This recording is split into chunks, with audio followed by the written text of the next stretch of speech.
சூழ்நிலையை வைத்து கொண்டு அதெல்லாம் நீங்க டிசைட் பண்ணிட முடியாது. சில நேரத்துல ஆண்டவருடைய பிள்ளைகளுக்கு இருக்கிற ஒரு பெரிய நெகட்டிவ் என்ன அப்படின்னா, கர்த்தருடைய வார்த்தை கடந்து வரும்போது உடனே தன்னை தான் பார்ப்பாங்க, தன்னுடைய சூழ்நிலையை தான் பார்ப்பாங்க, தன்னுடைய வருமானத்தை தான் பார்ப்பாங்க, தன்னுடைய பின்னணியை தான் பார்ப்பாங்க. எனக்கு இந்த வாக்குத்தத்தம் ஆப்டா இருக்குமா, எனக்கு இந்த வாக்குத்தத்தம் சரியானதா இருக்குமா, இது எனக்குரிய வாக்குத்தத்தம் தானா அப்படின்னு நிறைய பேரு அவர்களை வைத்து கொண்டே பார்த்து கொண்டிருப்பாங்க. நான் நம்புறேன், வேதத்துல சொல்லப்பட்டிருக்கிற ஒரு வாக்குத்தத்தம் கூட உங்களை வச்சு நீங்க மதிப்பு போட முடியாது. உங்களை வச்சு அந்த வாக்குத்தத்தத்தை நீங்க நம்ப முடியாது.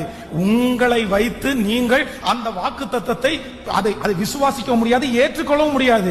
ஒன்று, கர்த்தர் நமக்கு பேசுகிற அத்தனை வாக்குத்தத்தங்களையும் என்னை வைத்து அல்ல, ஆணையிடுகிற, சொல்லுகிற, வாக்கு கொடுக்கிற அவரை வைத்து அந்த வாக்குத்தத்தத்தை நான் நம்பும் போது அந்த வாக்கு